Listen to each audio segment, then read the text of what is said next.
So this is also important point, function overloading. As discussed in the first lecture बघा आपण basic features of OP त्याच्यामध्ये आपण polymorphism हे one of the feature बघितलं होतं. एकदा परत रिकॉल करा.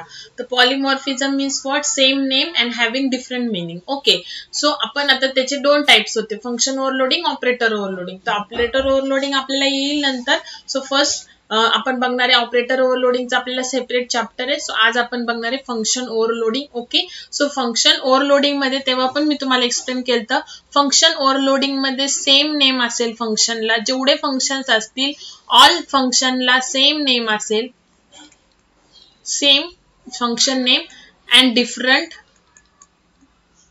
आर्ग्युमेंट्स. आर्ग्युमेंट्स काय असतील, number of arguments are different. Okay, means what बघा, सपोज तुम्हाला एकाच प्रोग्राम मध्ये addition of 2 numbers, addition of 3 numbers, addition of 4 numbers using function करायचे, तर तुम्ही काय करणार, एका फंक्शनला नेम देणार ऍड1, दुसऱ्या फंक्शनला नेम देणार ऍड2, तिसऱ्या फंक्शनला नेम देणार ऍड3. ओके, सो डिफरंट नेम देण्यापेक्षा व्हॉट तुम्हाला काय माहितीये की ऑल फंक्शनचं बिहेवियर काय, ऑल फंक्शनचा यूज काय, to add, only to add. मग ऍडिशन 2 नंबरची करायची, 3 नंबरची, 4 नंबरची, that is different. Okay, but the behaviour or the use of the function is what, addition. So आपल्याला माहिती की ऑल फंक्शनचा यूज सेमच आहे, तर मग आपण काय करायचं, ऑल फंक्शनला सेमच नेम द्यायचे. फॉर एक्झाम्पल आता तुम्हाला एकाच प्रोग्राम मध्ये सबट्रॅक्शन करायची, ऍडिशन करायची, मल्टिप्लिकेशन करायची युजिंग फंक्शन, देन तुम्हाला डिफरंट नेमच द्यावे लागतील, बिकॉज इच फंक्शनचा यूज डिफरंट आहे.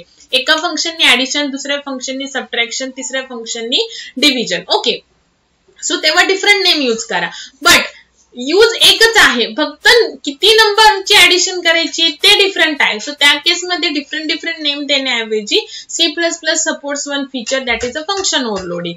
Then suppose area of shapes calculate करायचं, एक एरिया ऑफ ट्रायंगल कॅल्क्युलेट करायचा आहे, एक एरिया ऑफ स्क्वेअर कॅल्क्युलेट करायचा आहे, एरिया ऑफ रेक्टँगल कॅल्क्युलेट करायचा आहे. ओके, सो त्या केसमध्ये डिफरंट नेम फंक्शनला देण्यापेक्षा तुम्हाला माहितीये की ऑल फंक्शनचं बिहेवियर काय, to calculate the area, only shape different, कोणत्या शेपचा एरिया कॅल्क्युलेट करायचा that is different. So but behaviour काय, to calculate the area. So त्या केसमध्ये आपण काय करणार, ऑल फंक्शनला डिफरंट नेम देण्याऐवजी एकच नेम देणार, that is a area. Okay, फक्त नंबर ऑफ आर्ग्युमेंट्स हे वेगवेगळे देणार. आता कसं ते तुम्हाला सांगते. पहिल्यांदा आपण ऍडिशनचा प्रोग्राम करू, मग एरियाचा करू. ओके, शक्यतो एरियाचा प्रोग्राम तुम्हाला एक्झामला येतो. सो बिफोर दॅट आपण ऍडिशनचा करू. देन फंक्शन ओव्हरलोडिंग जे आहे ते विदाउट क्लास सुद्धा होतं. ठीक आहे, आपण कोणतंही व्हेरिएबल वगैरे डिक्लेअर करणार नाही, डायरेक्ट पब्लिक मध्ये आपण फंक्शन्स घेणार आहे. मला आता addition of 2 numbers, addition of 3 numbers and addition of 4 numbers करायचे आहे युजिंग फंक्शन ओव्हरलोडिंग. सो मी काय करणार, ऑल फंक्शनला सेम नेम देणार, फक्त डिफरंट नंबर ऑफ आर्ग्युमेंट्स देणार. ओके,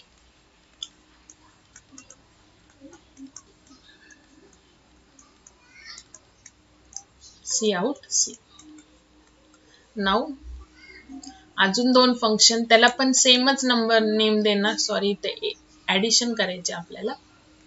सो सपोज सम दिला नेम, इथे पण सेम नेम दिलं बघा, फक्त नंबर ऑफ आर्ग्युमेंट डिफरंट. मला आता 3 नंबरची करायची, सो जेवढ्या नंबरची करायची तेवढे तुम्ही नंबर पास करणार.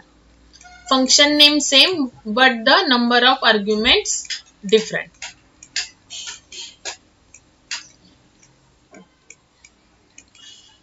And the last 4 नंबरची addition, same function name, number of arguments are different. Okay, now here a plus b plus c plus d. Okay, and then see out e. Class complete, semicolon. Okay, now आता कसं call करणार बघा. Main मध्ये obviously function call करायचं असेल तर we need object of the class. So addition suppose a1. Okay, so a1 dot sum, suppose 20, 30, 40 टाकलं. a1 dot सम 10, 15 आणि a1 डॉट सम 4 नंबर्सची टाकते आता.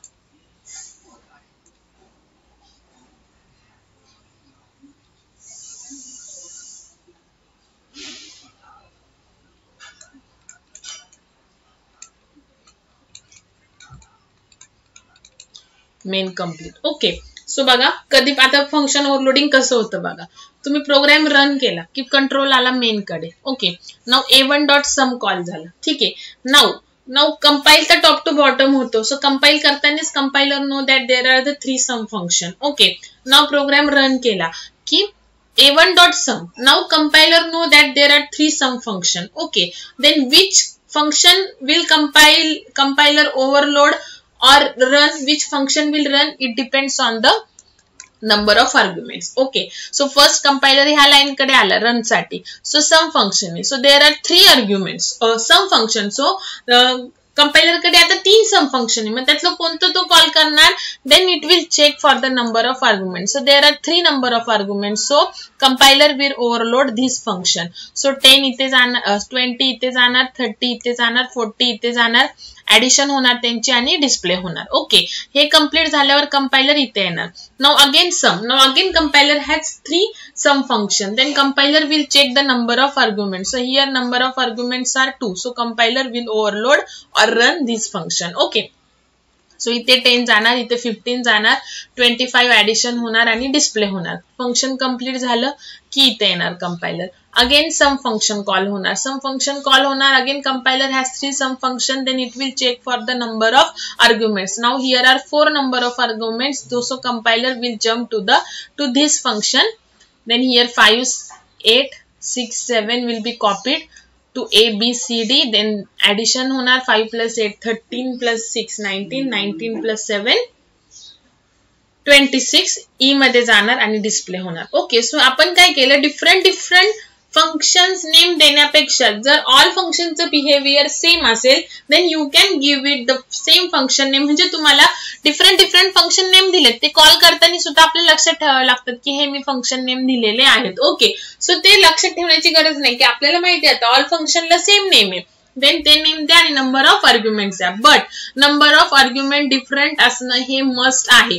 जर तुम्ही इथे सम फंक्शन लिहिलं 2 आर्ग्युमेंट आणि हे पण सम फंक्शन लिहिलं, हे 3rd आर्ग्युमेंट दिलंच नाही, 2 आर्ग्युमेंट्सच दिलं, तर काय येणार? सेम फंक्शन डेफिनेशन येणार. ओके, म्हणजे एरर येणार तुम्हाला की मल्टिपल डेफिनेशन. मग ते डिफरन्शिएट कसं होणार?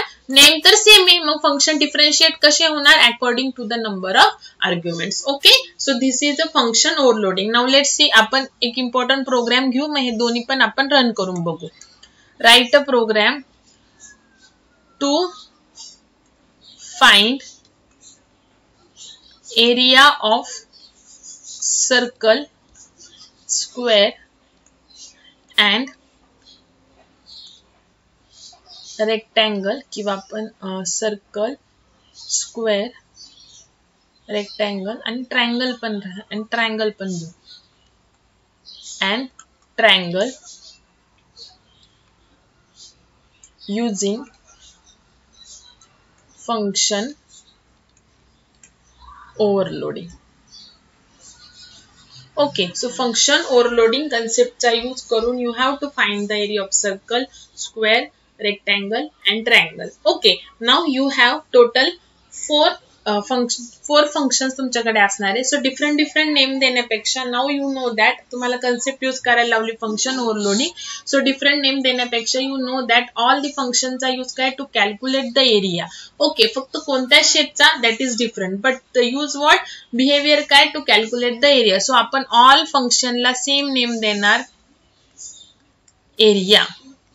ओके, आपण कोणतंही व्हेरिएबल डिक्लेअर नाही करणार आहे, सिंपल वेनी करणार आहे. सो पहिले आपण सर्कल करू. सो सर्कलला तुम्हाला माहिती आहे एक इंटिजर व्हॅल्यू पास असते. ओके, सो आपण integer r radius. Okay, now area float. So a is equal to 3.14 into r and then see out area of circle is equal to a.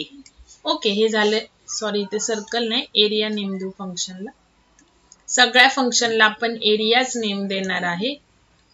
तिथे area दिलाय, so मी आतमध्ये ए variable घेतले. Okay, आपण triangle cut करूयात because मग आपले number of because सर्कलला 1 argument आहे. Okay, स्क्वेअरला पण 1च लागतं, पण मग आपण ह्याला आर्ग्युमेंटच पास नको करूयात, 0 करू. ह्याला 2 आर्ग्युमेंट्स लागतात रेक्टँगलला, लेंथ आणि ब्रेडथ, हे तुम्हाला माहिती आहे.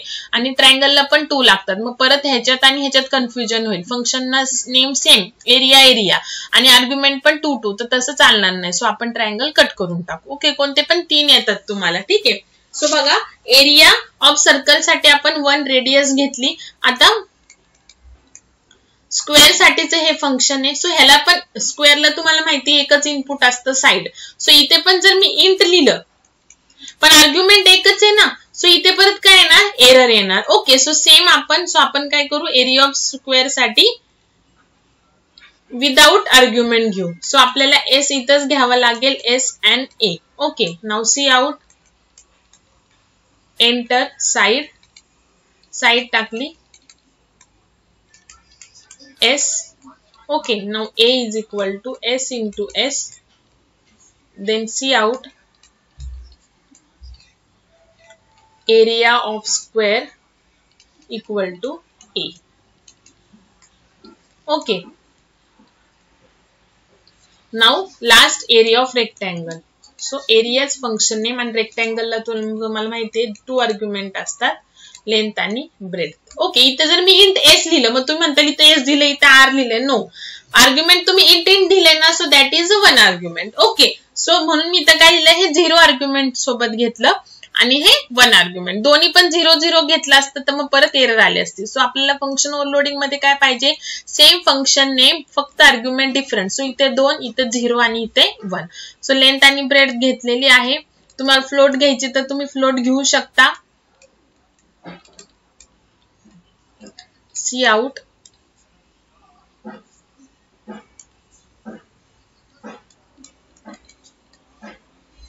Area of rectangle is equal to A. Okay, class complete, function complete and class complete. Now let's call the main function. Let's write the main function. So main मध्ये obviously shape चा object create करणार. Okay, now s1 dot area 10 20 आणि s1 dot area suppose 7. main complete. Okay, now s1 object create झालं, s1 dot area. now compiler has 3 area function 1 2 3. now कोणते area function compiler call करणार, ज्याला 0 argument आहे, म्हणजे हे. Okay, so enter, side screen वर display होणार. Suppose तुम्ही साइड टाकली 10, सो 10 into 10 100. सेव्ह झालं ए मध्ये, एरिया ऑफ स्क्वेअर डिस्प्ले झाला 100. ओके, फंक्शन कंप्लीट झालं. कंपायलर इथे आला नेक्स्ट लाईनला. Now area, again compiler has 3 area function. Then कोणतं फंक्शन कॉल करणार, ज्याला आर्ग्युमेंट्स 2 आहेत. सो इथे येणार. सो हे 10 एल मध्ये जाणार, 20 इथे जाणार, लेंथ आणि ब्रेड 10 into 20 200. सेव्ह झाले ए मध्ये, डिस्प्ले झाले area of rectangle 200. Area of रेक्टँगलचं फंक्शन कंप्लीट झालं, इथे आलो. नाउ अगेन एरिया कॉल करायचं function. Again compiler has 3 area function. Then कोणतं कॉल करणार, ज्याला आर्ग्युमेंट 1 आहे, म्हणजे हे इथे कॉल करणार. सो 7 इथे जाणार, 7 into 7 49, 49 into 3.14 जे आन्सर असेल ते ए मध्ये जाईल आणि ते इथे डिस्प्ले होईल. आलं का लक्षात? ठीक आहे. So this is the area of shapes, different shape using the function overloading. Okay, now let's run the programme.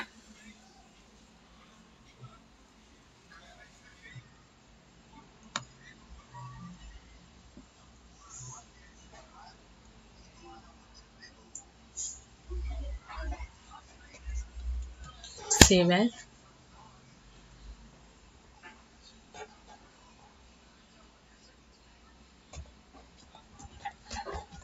Function overloading 1.cpp. IO string using name space standard, then class. Suppose पहिले shape करून घेऊ. So void area फक्त different तुम्ही area of circle आता हा R आहे म्हणजे radius साठी आहे, सो तुम्ही एरिया ऑफ सर्कल 0 आर्ग्युमेंटचं घ्या कसंही, फक्त आपल्याला नेम सेम पाहिजे आणि नंबर ऑफ आर्ग्युमेंट डिफरंट आले पाहिजेत, बस एवढं लक्षात ठेवायचं.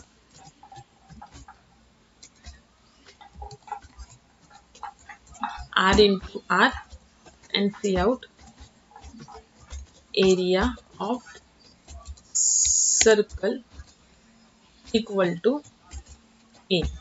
Okay. Now void area square साठी 0 आर्ग्युमेंट घेतले, सो साइड आपल्याला इथेच करावी लागेल. Okay. Now C out enter side square C in S. A is equal to S into S. Area of square is equal to A. Okay. Now last area of rectangle. So length rectangle you know that length आणि breadth arguments असतात. Length आणि breath integer आहे, so area पण काही integer आहे. So A is equal to L into B.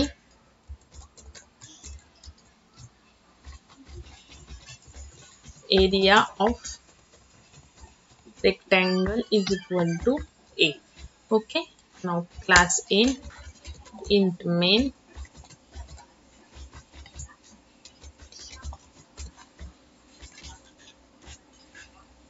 shape class object s1 dot area कोणत्याही sequence ने you can call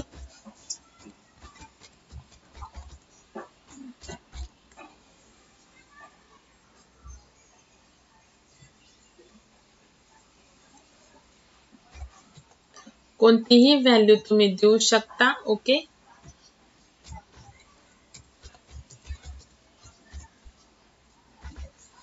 side 40. Okay. So obviously इथे आपण एकही आर्ग्युमेंट नाही दिलं तर एरिया ऑफ स्क्वेअरचं कॉल होईल. इथे पहिल्यांदा 2 आर्ग्युमेंट्स दिलेले आहेत, सो पहिले एरिया ऑफ रेक्टँगल कॉल होईल, नंतर 1 आर्ग्युमेंट दिलेलं आहे, सो 1 आर्ग्युमेंट आपण सर्कल साठीचं दिलेलं आहे, सो हे फंक्शन कॉल होईल.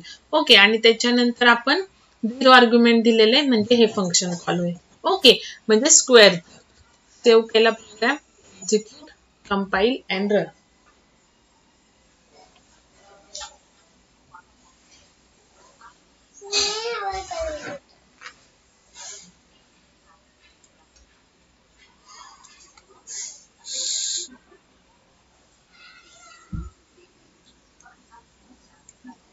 एरर आली आहे, चेक करूयात.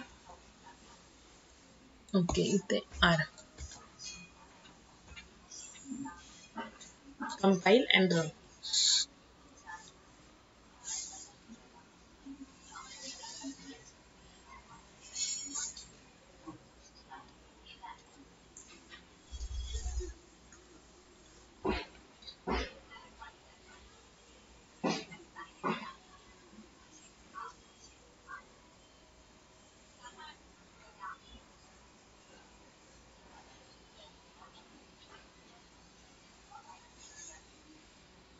एरिया ऑफ सर्कल साठीची रेडियस आणि एरिया ऑफ रेक्टँगल साठीची लेंथ ब्रेथ आपण डायरेक्टली दिलेली आहे. ओके. फक्त एरिया ऑफ साइड साठी आपण स्कॅन करतोय. ठीक आहे. थोडासा टाइम लागतो बघा फर्स्ट टाइम जेव्हा आपण रन करतो program. Function overloading is also most important concept और you can say the feature of the C++.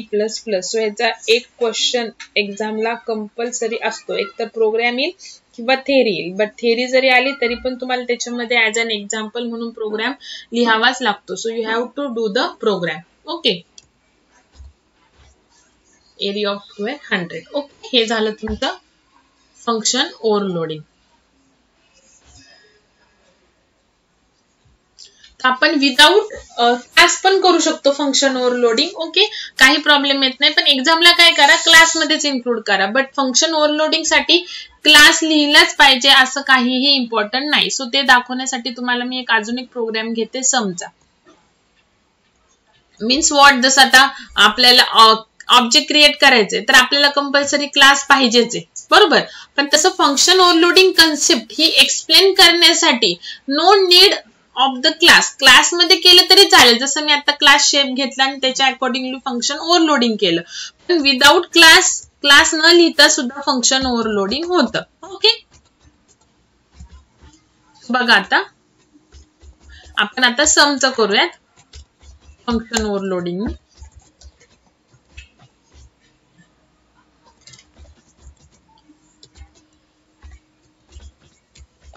म्हणजे असं एरिया जे आपण आता कॅल्क्युलेट केले युजिंग फंक्शन ओव्हरलोडिंग ते विदाउट क्लास पण होतं, ठीक आहे. आणि आता जे आपण सम कॅल्क्युलेट करते ते विदाउट क्लास करून दाखवते तुम्हाला. एक फंक्शन ओव्हरलोडिंग युजिंग क्लास करून दाखवलं हे वालं, आता हे विदाउट युजिंग क्लास. फक्त काय इम्पॉर्टंट आहे की फंक्शन ओव्हरलोडिंग व्हायला पाहिजे, म्हणजेच काय तुमच्या प्रोग्राम मध्ये मोर दॅन वन फंक्शन पाहिजे ज्याला सेम नेम आहे आणि डिफरंट नंबर ऑफ आर्ग्युमेंट्स आहेत. ओके, नाउ आता मी सम फंक्शन घेते. मला 2 नंबरचे ऍडिशन करायचे आहे. तो डायरेक्टली तुम्ही असं केलं तरी चालेल बघा. ऍडिशन इक्वल टू आणि ब्रॅकेट मध्ये डायरेक्ट तिसरं एक व्हेरिएबल करण्यापेक्षा असं केलं तरी चालतं. ओके, एक म्हणजे याचं काय असा सेपरेट पॉइंट नाही की तुम्ही असं म्हणजे तुम्हाला एक्सप्लेन करायला. दिस इज लाईक अ फॉर्मॅटिंग. तुम्ही प्रॅक्टिस जेवढी करताल तेवढं तुमच्या हे लक्षात येईल. सो तुम्ही असं एक सेपरेट व्हेरिएबल सी घ्या, मग C is equal to A plus B घ्या आणि मग ते प्रिंट करा. त्याच्यापेक्षा तुम्ही असं केलं तरी चालतं. Okay,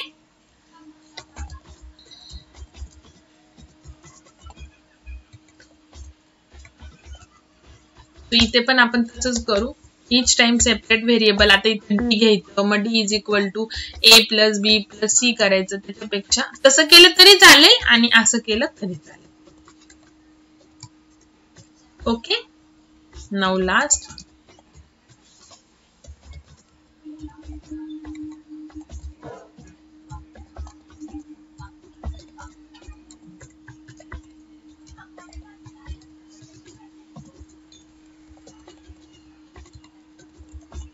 addition equal to a plus b plus c plus d. Okay, झालं. Now main. आता सम फंक्शन जे वरती डिक्लेअर केले हे कोणत्याही क्लासचा पार्ट नाहीये, सो ते कॉल करायला ऑब्जेक्टची गरज नाही. You can directly call. Class नाहीच ना, सो ऑब्जेक्ट कसं क्रिएट करणार. कोणत्याही सिक्वेन्सनी कॉल करा.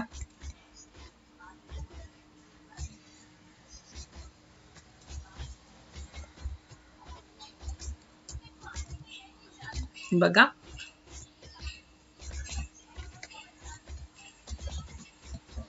बघा आता इथे सम फंक्शन कॉल झाला. आता सम जे फंक्शन लिहिलेत आपण क्लासच इन्क्लूड नाही केलाय. क्लास इन्क्लूड केलं नाही तर आपल्याला ऑब्जेक्टची गरज नाही. आपण डायरेक्टली काय करणार आहे, कॉल करणार आहे. ओके, सो सम फंक्शन आता कंपायलर कडे 3 आहेत, पण तो कोणतं कॉल करणार, विच हॅज अ 4 आर्ग्युमेंट्स. म्हणजे हे कॉल करणार. ए मध्ये जाणार 10, बी मध्ये जाणार 20, सी मध्ये जाणार 30, डी मध्ये जाणार 40. त्यांचे ऍडिशन होणार आणि डिस्प्ले होणार. 56, 45 2 आर्ग्युमेंट्स कॉल केलेत. सो इथे कोणतं फंक्शन कॉल होणार, हे फंक्शन कॉल होणार. 56 जाणार ए मध्ये, 45 जाणार बी मध्ये. सो त्यांची ऍडिशन होऊन इथे डिस्प्ले होणार. त्याच्यानंतर थर्ड जे सम फंक्शन आहे त्याला 3 आर्ग्युमेंट पास केलेले आहेत. सो कोणतं सम फंक्शन कॉल होणार, हे सम फंक्शन कॉल होणार. आलं का लक्षात, ठीक आहे. सो प्रोग्राम हा आपला युजिंग फंक्शन पण विदाउट क्लास पण फंक्शन ओव्हरलोडिंग होतं आणि विथ क्लास पण होतं, ठीक आहे. सो दोन्ही वेनी you can do the function overloading.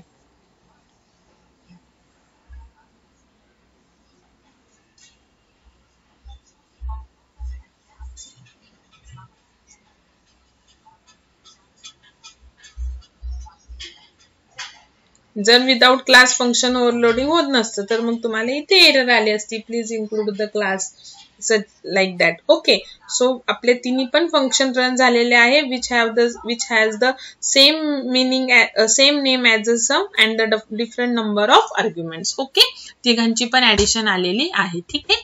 Now the next point. आता आपण प्रिव्हियस टू प्रिव्हियस लेक्चर मध्ये क्लास क्रिएट केलं, ऑब्जेक्ट क्रिएट केलेलं. ओके, सो आपण काय केलं की ओनली वन ऑब्जेक्ट क्रिएट केलं each time. Okay, now creating more than one object. मोर दॅन वन ऑब्जेक्ट, एकापेक्षा जास्त ऑब्जेक्ट क्रिएट केले की मेमरी अलोकेशन कसं होतं. आता एकासाठी मी तुम्हाला सांगितलेलं आहे. ओके, नाव बघा आता आपण suppose class book, book class घेतलंय. आता बुक मध्ये मी बुकला काय काय असतं जनरली प्रायव्हेट व्हेरिएबल्स तुम्हाला सांगितले प्रायव्हेट मध्ये घ्यायचे आणि फंक्शन्स पब्लिक मध्ये. आणि तुम्हाला सांगितलं ऍटलीस्ट 2 फंक्शन येणारच, एक व्हॅल्यू घेण्यासाठी आणि एक व्हॅल्यू डिस्प्ले करण्यासाठी. सो बुक साठी सपोज आता आपण घेऊयात इंट प्राइस, फ्लोट घेतली तरी चालेल. त्याच्यानंतर char book name B name, so obviously character array असणार. त्याच्यानंतर कॅर ऑथर नेम. ओके, आता इथे प्रायव्हेट लिहिलं नाही, सो दी व्हेरिएबल काय झाले बाय डिफॉल्ट प्रायव्हेट झाले. नाउ पब्लिक, सो पब्लिक मध्ये आपण काय करणार फंक्शन घेणार 2, एक व्हॅल्यू घेण्यासाठी आणि एक व्हॅल्यू डिस्प्ले करण्यासाठी. So void suppose get details असं फंक्शनला मी नेम दिलं. You can give any name. Now C out, आता प्राइसच्या आधी आपण बुक नेम टाकून देऊ. So enter book name, cin B name. Okay, now see out, enter author name, scene A name, then see out, enter price, scene price. Okay, आणि एक display करण्यासाठी.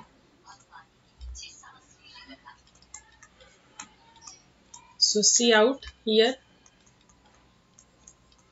book name is equal to B name.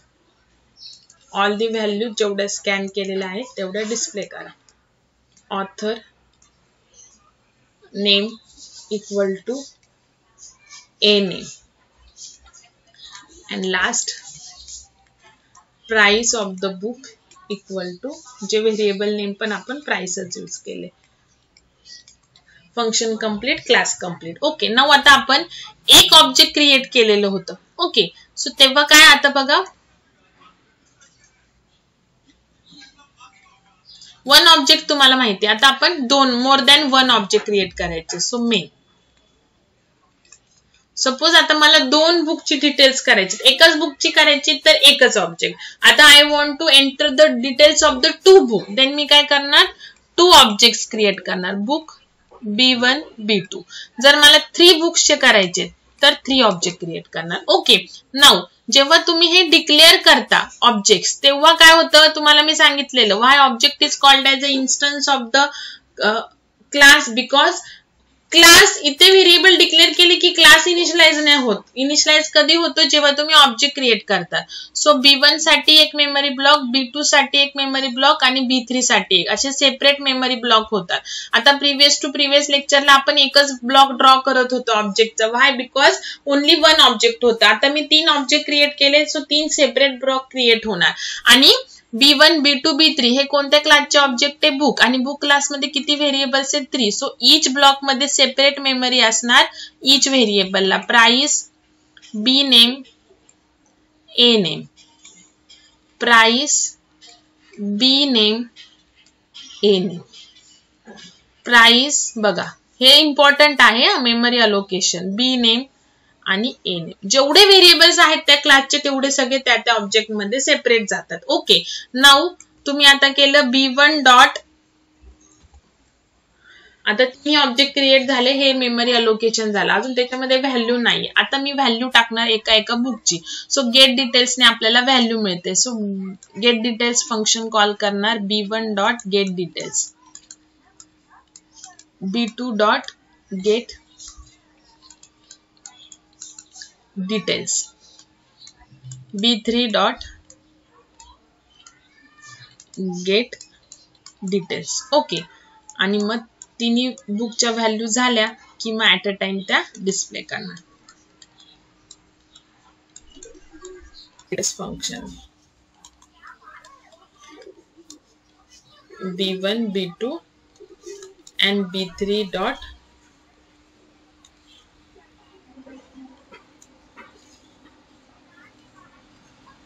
B2 dot and B3 dot put details आणि main complete. Okay, नाव बघा, हे झालं memory allocation for each book. Programme run केला, पहिल्यांदा control आला इथे, कंपाईल टॉप टू बॉटम होतं, रन केल्यावर कंट्रोल इथे येणार. नाव B1 dot get details. So gate details function कडे कंपायलर आला. ओके, नाव स्क्रीनवर डिस्प्ले झालं एंटर बुक नेम. सो जी व्हॅल्यू टाकणार ती बी नेम मध्ये गेली. सपोज मी बुक नेम टाकलं A11 for example. Okay, but हा A11 बुक नेम हे B1 मध्ये जाणार, B2 मध्ये जाणार का बी नेम, म्हणजे बी नेमची व्हॅल्यू आली ना A11. सो ही बी नेम B1 च्या बी नेम मध्ये जाणार, B2 च्या बी नेम मध्ये का B3 च्या बी नेम मध्ये. सो हे डिसाइड होतं की ज्या ऑब्जेक्टनी तुम्ही फंक्शन कॉल केले. सो गेट डिटेल्स फंक्शन मी कोणत्या ऑब्जेक्टनी कॉल केले, B1 नी. सो ह्या ज्या व्हॅल्यू ते कुठे जाणार, B1 च्या ब्लॉक मध्ये जाणार. सो इथे जाणार A11. For example enter author name. Suppose मी इथे टाकलं ABC. सो ए नेम कोणतं, B1 चं, बिकॉज मी जे गेट डिटेल्स फंक्शन कॉल केलेलं आहे ते B1 नी केलेलं आहे. एंटर प्राइस सपोज 1000 जाणार B1 च्या प्राइस मध्ये. ओके, नाव गेट डिटेल्स फंक्शन कंप्लीट झालं. नेक्स्ट कडे कंपायलर आला, नेक्स्ट लाईन कडे. ओके, नाव परत गेट डिटेल्स फंक्शन कॉल झालं, परत कंपायलर इथे आला. नाव गेट डिटेल्स फंक्शन कोणत्या ऑब्जेक्टनी कॉल झालेलं आहे, B2 च्या ऑब्जेक्टनी. सो B2 च्या ऑब्जेक्टनी गेट डिटेल्स फंक्शन कॉल झाले. सो इथे ज्या व्हॅल्यू टाकणार, सपोज मी टाकला आता B11, कुठे जाणार, B2 च्या बी नेम मध्ये. ओके, नंतर मी टाकलं इथे PQR. तर हे ए नेमची व्हॅल्यू कुठे जाणार, B2 च्या ए नेम मध्ये. आणि प्राइस सपोज टाकली 500, कुठे जाणार, B2 च्या 500 मध्ये, because second time gate details function me B2 नी कॉल केले. फंक्शन कंप्लीट झालं, कंट्रोल आला नेक्स्ट कडे. परत गेट डिटेल्स फंक्शन कॉल झालं. नाव गेट डिटेल्स फंक्शन कॉल झालेलं आहे B3 नी. सो इथे जे तुम्ही व्हॅल्यू टाकणार, सपोज मी टाकलं C11, ती कुठे जाणार, B3 च्या बी नेम मध्ये. इथे टाकलं XYZ, कुठे जाणार, B3 च्या ए नेम मध्ये, XYZ ऑथर नेम. नाव एंटर प्राइस, सपोज मी टाकली 700, कुठे गेली, B3 च्या. गेट डिटेल्स फंक्शन कंप्लीट झालं, नेक्स्ट लाईन कडे. Put details. So put details function कडे कंपायलर आला. नाव बी नेम कोणतं आहे, ज्यांनी फंक्शन, आता तुमच्याकडे 3 व्हॅल्यूज आहेत ना बी नेमच्या. So put details function call केले आपण, कोणत्या फंक्शन ऑब्जेक्टनी कॉल केले, B1 नी. सो हे बी नेम, ए नेम आणि प्राइस कुठले डिस्प्ले होणार, B1 च्या ब्लॉक मधले, 1000, A11 आणि ABC. त्याच्यानंतर परत second time put details function call झालं. नाव बी नेम, ए नेम, प्राइस हे कोणते डिस्प्ले होणार, B2 च्या ब्लॉक मधले, because put details function me B2 नी कॉल केलेलं आहे. Now again put details function call झालं, हे व्हॅल्यू डिस्प्ले झालं. कोणत्या व्हॅल्यू डिस्प्ले होणार, B3 च्या ब्लॉक मधल्या. Why, because put details function मी कॉल केलेले B3 नी. ओके, सो हे झालं creating more than one object. तुम्ही more than one object create केले की इच ऑब्जेक्टला सेपरेट मेमरी ब्लॉक असाइन होतो आणि त्या सेपरेट मेमरी ब्लॉक मध्ये इच ऑब्जेक्ट साठी जे व्हेरिएबल्स असतात ते काय असतात, सेपरेट असतात. आलं का लक्षात, ठीक आहे. सो कोणताही व्हॅल्यू ऑब्जेक्टची ओव्हरलॅप होत नाही, ती त्या ब्लॉक मध्ये काय असते, सेपरेट ब्लॉक मध्ये सेव्ह झालेली असते. So this is how you can create a more than one object. Same programme तुम्ही स्टुडंट साठी पण करू शकता. तुम्हाला मोर दॅन वन स्टुडंटचं जर रेकॉर्ड इन्सर्ट करायचं आहे, सो जेवढे ऑब्जेक्ट्स रिक्वायर्ड आहेत तेवढे ऑब्जेक्ट क्रिएट करा. But this is also not the feasible solution. बघा आता ठीक आहे की 3 बुक्सचे डिटेल्स तुम्हाला पाहिजे तर तुम्ही 3 ऑब्जेक्ट क्रिएट केले. बट सपोज तुम्हाला जर 10 बुक्सचे जर डिटेल्स पाहिजे तर तुम्ही B1, B2, B3, B4, B5, B6, B7, B8, B9, B10 करणार. मग जसं हे 3 टाइम्स गेट डिटेल्स केले तसं B4 dot get details, B5 dot get details, B6 dot gate detail, B8 dot get details असं 10 पर्यंत करणार. परत पुट डिटेल्स 10 टाइम्स करणार. Okay, so this is also not the feasible solution. ठीक आहे, 3 जास्तीत जास्त 5 ऑब्जेक्ट्स असतील तर आपण क्रिएट करू शकतो, पण त्याच्यापेक्षा जर जास्त रिक्वायर्ड असेल तर मग असे ऑब्जेक्ट क्रिएट करण्यापेक्षा मग आपण अरे ऑफ ऑब्जेक्ट करायचं. ठीक आहे, तो नेक्स्ट पॉइंट आहे, ते सांगते. फक्त बघा की जर अप टू मॅक्स 3 पर्यंत जर तुम्हाला ऑब्जेक्ट क्रिएट करायचे तर you can create a separate. Otherwise त्याच्यापेक्षा जर जास्त क्रिएट करायचे असतील तर you can use the next concept, जी की आहे अरे ऑफ ऑब्जेक्ट कन्सेप्ट. तर ती आपण बघूयात. त्याच्या आधी आपण हा प्रोग्राम एकदा रन करून बघू. ठीक आहे, ही कन्सेप्ट नंतर बघू. आता सध्या आपण जे बघितले creating more than 1 object. Okay, so आता ह्याचा प्रोग्राम आपण राईट डाऊन करूयात. आपण राईट डाऊन करूयात आता. creating more than one object. Okay, so create a new file. First save as.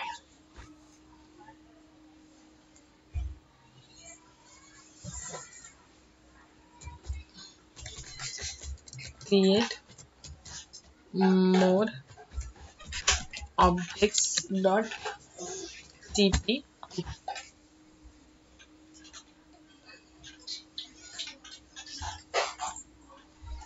Okay, so first write down hash include iostream using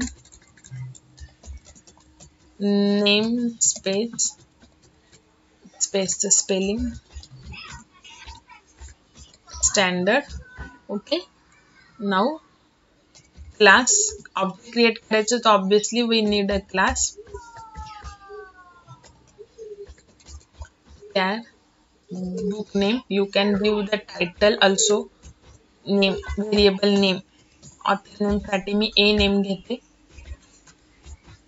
त्याच्यानंतर price साठी float घेतली तरी चालेल. Okay, now functions, at least 2 functions येणार ते तुम्हाला सांगितलेले always.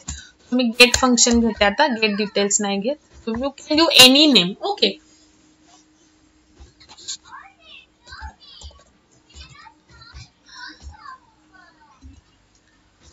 enter book name, scene b name. Okay, now see out, enter author name, scene a name. इथे जसं आपण प्रोग्राम लिहिला, आधी प्राइस वगैरे डिक्लेअर केलं तरी चालतं, डिक्लेरेशन काही नाहीये. आणि एंटर पण तुम्ही कसंही करू शकता, बट आता जनरली आपण प्राइस आधीच नाही विचारत, आधी आपण बुक बघतो, त्याचा ऑथर नेम बघतो आणि मग प्राइस. सो त्यावेळी आपलं रिअल टाइम जे आपण जसं यूज करतो तसंच करायचंय. बघा, enter price.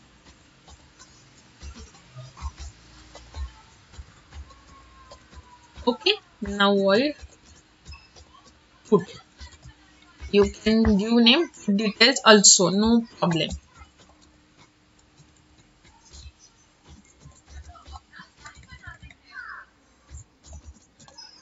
Book name equal to the name.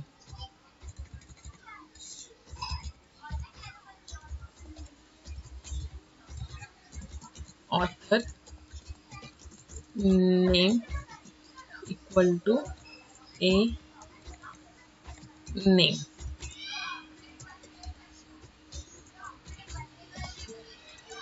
Price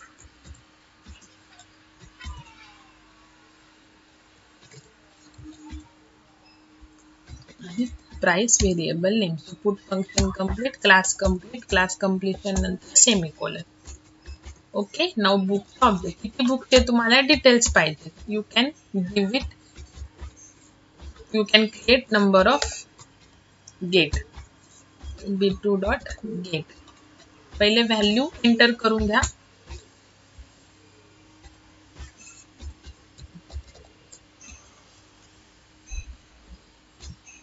value झाल्या 1 by 1 पुट करा.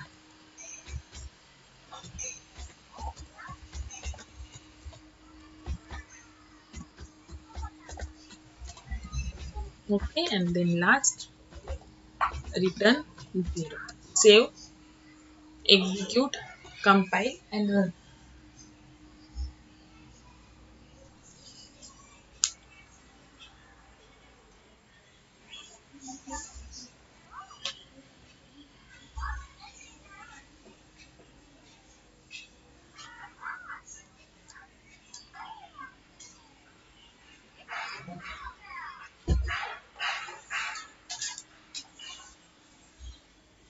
बघा आता एंटर बुक नेम. सपोज तुम्हाला जे नेम द्यायचे you can give it author name price. Again second आता सुरू झाले, सेकंड टाइम जे आपण गेट फंक्शन कॉल केले. आता थर्ड. ओके बघा तिन्ही पण व्हॅल्यू काय झाल्यात डिस्प्ले झालेल्या आहेत. एक्सक्यूज मी, फर्स्ट बुकच्या, सेकंड बुकच्या आणि थर्ड बुकच्या. ओके नाउ आपण जो हा प्रोग्राम लिहिला तर ठीक आहे, 3 ऑब्जेक्ट पर्यंत we can write down the program. Okay but suppose आता मोर दॅन 3 ऑब्जेक्ट आहे, सो इच टाइम सपोज आता 5 ऑब्जेक्ट आहे, सो परत आपल्याला B4 dot get details, B5 dot get details, परत इथे B4 dot put details, B5 dot put details, तर हे लिहित बसावं लागलं असतं. ओके सो जर ऑब्जेक्ट अजून वाढले, जसं स्टुडंटचं रेकॉर्ड, जनरली एका क्लासमध्ये मिनिमम 50 स्टुडंट तर असतातच, सो 50 ऑब्जेक्ट क्रिएट करणार, 50 टाइम्स गेटचं फंक्शन कॉल करणार, 50 टाइम पुटचं करणार, परत अजून कोणते फंक्शन्स असतील, ऍव्हरेज कॅल्क्युलेट करायचं, मार्क्सचं वगैरे, तर ते function. So that is not a feasible solution. Okay so we can create की जेव्हा आपल्याला मोर दॅन 1 ऑब्जेक्ट क्रिएट करायचे असतात, so we can create a separate object also, but we can use the another concept in C++, that is a array of object. जसं आपण array create करतो normally, integer array, float array, character array, तसं आता आपण array create करणार कशाचा, ऑब्जेक्टचा. Okay so आता बघा ह्याचा विथ प्रोग्राम मी एक्सप्लेन करतात. तुम्ही म्हणताल की मॅम तुम्ही डायरेक्टली प्रोग्राम का राईट डाऊन करताय, because this is a C language, C++. Okay ह्याची अशी काही थिअरी नाहीये. ओके डायरेक्टली कोणतीही कन्सेप्ट तुम्हाला विथ प्रोग्रामच एक्सप्लेन करायचे आहे. जसं अरे ऑफ ऑब्जेक्टची तुम्हाला 3 to 4 पेजेस थिअरी मिळेल असं नाही, तुम्हाला 2-3 लाईन्सच थिअरी मिळेल कुठेही बघा, आणि डायरेक्टली एक प्रोग्राम असेल जिथे ते एक्सप्लेन केलेलं असेल. ओके सो आपण काय करणार आहे आता, जेव्हा आपल्याला मोर दॅन 1 ऑब्जेक्ट क्रिएट करायचे असतात तेव्हा by instead of creating the separate object we can create array of objects. Okay so त्यांनी काय होतं की आपला जो कोड आहे तो रिड्यूस होतो, मेमरी अलोकेशन वगैरे सेम सेपरेटच होतं, बट जो कोड आहे आपला फंक्शन कॉलिंगचा आणि तो काय होतो रिड्यूस होतो. सो आपण काय करतो की instead of creating a separate object आपण काय करतो, अरे ऑफ ऑब्जेक्ट क्रिएट करतो. ओके आता तो कसा करायचा ते सांगते. सपोज आता आपण एक एक्झाम्पल घेऊया स्टुडंटचं. Suppose class student. ओके तर सिंपल घेऊयात त्याच्यामध्ये int roll number. So by default it is a private होऊन जाईल. देन कॅरेक्टर अरे नेम आणि ऍड्रेस. ओके 3 प्रॉपर्टीज घेतल्या मी. आता 1-2 फंक्शन्स आपल्याला लागतील व्हॅल्यू घेण्यासाठी एक आणि व्हॅल्यू डिस्प्ले करण्यासाठी. Okay so void get function करते, काउट एंटर रोल नंबर. एकाच लाईन मध्ये सुद्धा तुम्ही करू शकता आणि सेपरेट पण करू शकता. Now cout enter name.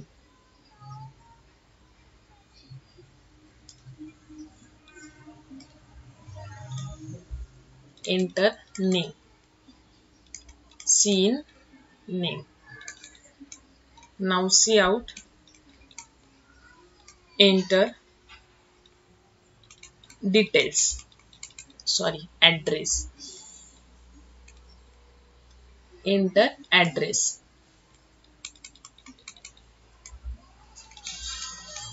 Add. Okay now get function complete. Now put function. So put function मध्ये आता आपण इथे सेपरेट व्हॅल्यू काय करणार, डिस्प्ले करणार. So roll number equal to roll number, जे व्हेरिएबल नेम दिलेला आहे ते, name equal to name, cout address equal to add name. Address साठी मी ऍड यूज केलेले. Put function complete, class complete. Okay now main. सो आता आपण 5 स्टुडंटचं रेकॉर्ड करू. सो आपण काय करणार आता S1 S2 S5 करण्यापेक्षा मी S of 5 करणार. ओके, अरे ऑफ ऑब्जेक्ट, क्लास नेम आणि पुढे ऑब्जेक्ट नेम. ओके, सो अरे ऑफ ऑब्जेक्ट. सो जेव्हा तुम्ही अरे ऑफ ऑब्जेक्ट करता, सो मी किती घेतलेले आहेत, size 5. So S of 0, S of 1, S of 2, S of 3. ठीक आहे, आपण 4 घेऊयात म्हणजे आपल्याला इथे दाखवायला सोपं जाईल जरा. S of 4. So S of 0 पासून S of 3 पर्यंत. जर तुम्हाला माहिती आहे बाय डिफॉल्ट 0 पासून इंडेक्स सुरू होते, म्हणजे पहिल्या स्टुडंटचा रेकॉर्ड आता 0 ला असणार, दुसऱ्या स्टुडंटचा 1 ला, तिसऱ्याचा 2 ला आणि चौथ्याचा 3 ला. ओके, सो बघा मेमरी अलोकेशन असंच होतं, सेपरेट सेपरेट, जसं मगाशी झालेल्या प्रिव्हियस एक्झाम्पल मध्ये. ओके, नाव हा अरे ऑफ ऑब्जेक्ट कोणत्या क्लासचा आहे, स्टुडंट. सो S of 0 मध्ये रोल नंबर, आता मी R लिहिते फक्त, नेम आणि ऍड्रेस साठी separate block, roll number name आणि ऍड्रेस साठी सेपरेट, रोल नंबर नेम आणि ऍड्रेस साठी सेपरेट ब्लॉक. सेम तसंच होणार आहे बघा. ठीक आहे, नाव आता अरे असेल की आपल्याला कधी पण काय लागतं, आय लागतं व्हेरिएबल. ओके, नाव आता आपण करूया C out, enter student details, just एक एंटर स्टुडंट डिटेल्स असं टाकले बघा. जस्ट एक मेसेज आहे, नाही टाकला तरी चालेल. सो लूप मध्ये टाकणार, आता अरे आहे. सो आय 0 पासून कुठपर्यंत, इथे 4 आहे ना, सो लेस दॅन 4 म्हणजेच कुठपर्यंत, 3 पर्यंतच येईल. आणि ते काय करणार मी, S of I dot gate. ठीक आहे, नाव बघा आता कसं होईल. हे तर झालं मेमरी अलोकेशन. नाव स्क्रीनवर डिस्प्ले झालं एंटर स्टुडंट्स, I 0 झाला. किती झालं, I 0 झाला. Okay, 0 is less than 4, condition true आहे. नाउ गेट फंक्शन कॉल झालं कशाने, S of 0 ने. I किती 0 ना, सो S of 0 ने गेट फंक्शन कॉल झाली तर गेट. सो हा रोल नंबर, नेम आणि ऍड्रेस, इथे जी व्हॅल्यू टाकणार ती कुठे जाणार, I 0 आहे. सो S of 0 ने गेट फंक्शन कॉल केले, सो S of 0 मध्ये जाणार ती व्हॅल्यू. सपोज मी इथे टाकलं 10, इथे टाकलं ABC, इथे टाकलं पुणे. सो इथे गेलं 10 ABC पुणे. आलं लक्षात. नाउ हे कंप्लीट झालं गेट फंक्शन की कंट्रोल परत इथे आला, लूप कंटिन्यू झालं, I 1 होणार, 1 is less than 4, condition true. आता गेट फंक्शन कॉल झालं कशाने, S of 1 नी. ओके, सो गेट फंक्शन कडे आलो. आता इथे जी व्हॅल्यू टाकणार ती कुठे जाणार, S of 1 च्या ब्लॉक मध्ये जाणार. सपोज मी टाकली 20 PQR आणि मुंबई. ठीक आहे, नाउ I किती होणार, 2 होणार. 2 is less than 4, yes, condition true. आता गेट फंक्शन कॉल होणार कशाने, S of 2 नी. गेट फंक्शन कॉल झालं S of 2 नी. सो तुम्ही जी व्हॅल्यू टाकणार रोल नंबरची, नेमची आणि सपोज परत पुणेच टाकलं, ती कुठे जाणार, S of 2 मध्ये जाणार. S of 2 मध्ये सपोज 30 XYZ पुणे. परत I किती होणार, 2 चं 3 होणार. 3 is less than 4, condition true. So जी व्हॅल्यू तुम्ही टाकणार ती कुठे जाणार, गेट फंक्शन कॉल झालं. आता तुम्ही रोल नंबर, नेम आणि ऍड्रेसची जी व्हॅल्यू टाकणार, I 3 आहे ना, S of 3 मध्ये जाणार. सपोज मी इथे टाकलं 40, इथे नेमच्या तिथे टाकलं LMN आणि ऍड्रेसच्या तिथे टाकलं Nashik. Okay, now next time I 4 होईल. 4 is less than 4, condition false, because आपलं मेमरी अलोकेशन पण S of 3 साठीच झालेलं आहे. आता जर आपण इथे S of 5 लिहिलं तर मग इथे तुम्हाला 5 करावे लागेल. ओके, सो हे कॉल बघा, तुम्ही गेट फंक्शन एकदाच कॉल करताय, फक्त इथे I चेंज होतो. म्हणजेच बघा, जर मी सेपरेट आता जर इथं S1 S2 S3 S4 S5 केलं असतं तर मला 5 टाइम्स गेट फंक्शन कॉल करावं लागलं असतं आणि 5 टाइम्स पुट फंक्शन. पण त्याच्याऐवजी मी फक्त इथं चेंज करणार आणि हे गेट फंक्शन एकदाच कॉल करणार. जरी मी इथं 15 लिहिले तरी फक्त माझे इथं 15 होणार, पण एवढंच फक्त चेंज होणार, इथं 15 होणार, पण गेट फंक्शन एकदाच कॉल होणार आणि ते लूप मुळे काय होणार, ते कंटिन्यू होणार. म्हणजे जो तुमचा कोड आहे एक्स्ट्राचा, जर मी 15 स्टुडंटचं रेकॉर्ड पाहिजे आणि S1 S2 S3 S4 S5 असं मी 15 पर्यंत सेपरेट ऑब्जेक्ट केले तर मला 15 times S1 dot gate, S2 dot gate, S3 dot gate असं S15 डॉट गेट पर्यंत करावं लागेल, परत पुट पर्यंत करावं लागेल S1 टू S15. मग ते अवॉइड करण्यासाठी आपण अरे ऑफ ऑब्जेक्ट घेतले. सो अरे म्हणजे आपण लूप यूज करतो, सो इथे फक्त आपण चेंज करणार आणि बाकी एकदाच फक्त फंक्शन काय करणार, कॉल करणार. ओके, सो आता तुम्हाला मेमरी अलोकेशन कळलं, गेट फंक्शननी कशी व्हॅल्यू गेली मेमरी ब्लॉक मध्ये. सो डिस्प्ले करण्यासाठी परत फॉर लूप यूज करणार. सो सध्या आता हे 15 जरी असेल, किती असू द्या, हे सपोज आपण 4 घेतलेले तर 4च ठेवा.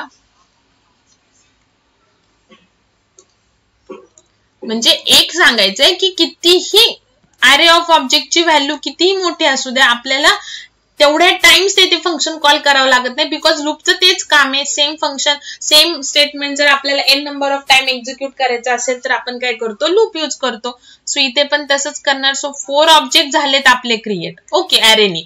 बट 4 टाइम्स पुट कॉल करण्यापेक्षा आपण अरे घेतल्यामुळे आपल्याला काय झालं की आपण फक्त लूप मध्ये टाकून देणार. आलं का लक्षात? आणि मग तेवढी व्हॅल्यू काय होणार, डिस्प्ले होणार. सो आपण जेव्हा S of 0 dot gate call झालं, जेव्हा आपण ज्या व्हॅल्यू टाकल्या त्या एस इथं परत I0 होणार. सो एस ऑफ 0 मधल्या ज्या व्हॅल्यूज आहेत त्या काय होतील, सगळ्या डिस्प्ले होतील. मग I1 होणार.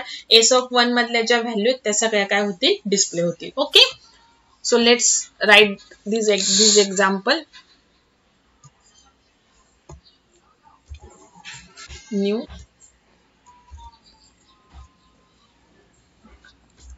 array of objects.cp. Okay, now hash include iostream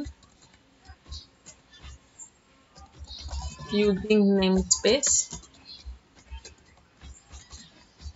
Okay, now class student int roll number char name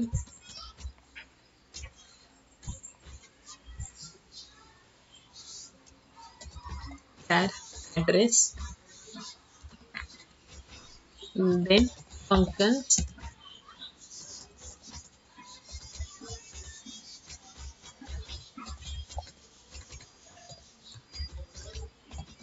enter roll number, एकाच ह्याच्यामध्ये लिहिते मी name and address.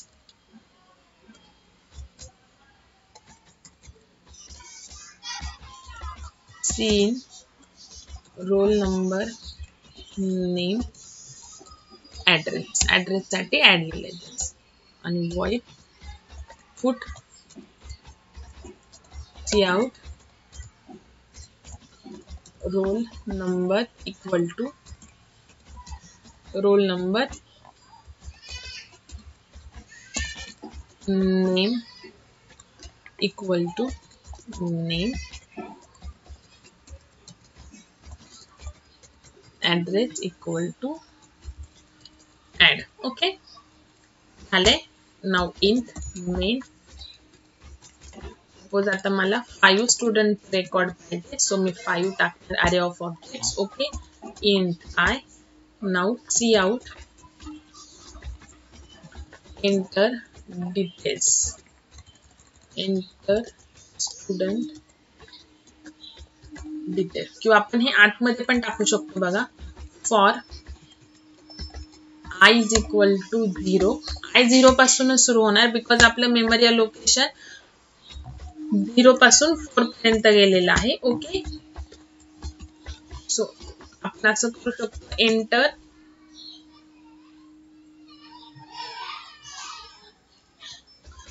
Details of student, आणि ते स्टुडंट आता जरी I0 असेल तरी पण आपला तो कोणता स्टुडंट आहे, पहिला. सो आपण इथे I+1 असं पण करू शकतो. ओके, आणि मग इथे बघा डिस्प्ले झाल्यावरती तुम्हाला कळेल की कसं आहे. आणि मग इथे आपण करणार S of I dot gate. Okay, बघा जस्ट फॉर्मॅटिंग साठी enter details of student. I+1 का लिहिलं, बिकॉज I0 आहे. 0 असला म्हणून आपण आपलं स्टुडंट कोणता आहे, पहिला आहे, म्हणून मी काय केलं I+1. I++ नाही केलेलं बघा. I जर प्लस केलं तर इथे I0 आहे, इथे 1 होईल आणि परत लूप कडे गेल्यावरती 2 होईल. तसं नाही, इथे I++, I चेंज नाही केलेलं मी.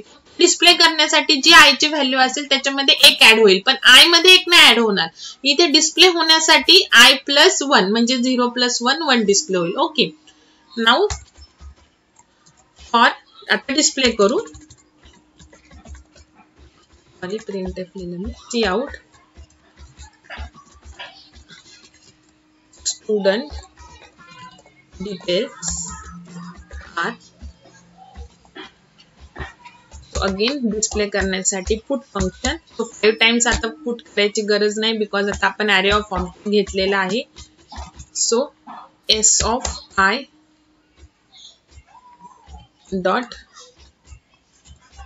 पुट. बस झालं. रिटर्न बघा आता हे कसं होतंय ते बघा. Loop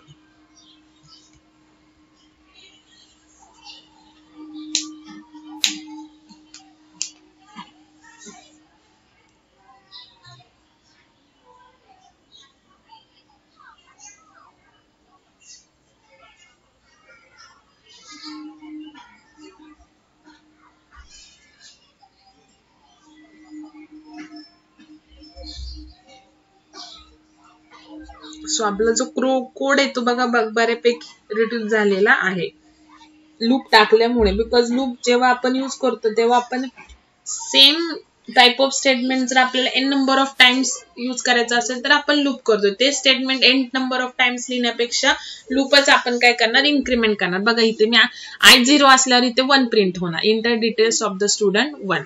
so roll number 10, name आणि address. Okay. Enter details of the student 2. हे फक्त आपल्याला समजण्यासाठी की आता आपल्याला किती 5 स्टुडंट म्हणजे आपल्याला बरोबर कळेल की आपण किती स्टुडंट टाकलेले आहेत. नाव 30.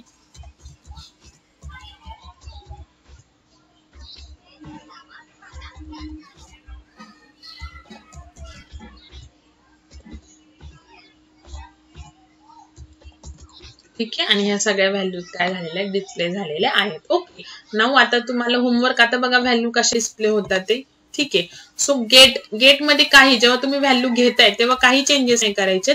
फक्त डिस्प्ले करताना मी जे हे असे डिस्प्ले केले त्याच्याऐवजी तुम्हाला ऍज अ होमवर्क आहे तुम्ही ट्राय करा. जर नाही आलं तर मी तुम्हाला करून देईल. टेबल फॉर्मॅट मध्ये डिस्प्ले करायचं आहे. म्हणजे मी आता सध्या काय घेतलंय, रोल नंबर, नेम आणि ऍड्रेस. ओके. तर हे एकदाच येईल कॉलम हेडिंग आणि म्हणजे अशी लाईन येणार नाहीये. सॉरी, त्याच्यासाठी तुम्हाला ग्राफिक्स लागतं. आणि तुम्ही ज्या व्हॅल्यू टाकताल त्या डिस्प्ले अशा झाल्या पाहिजेत.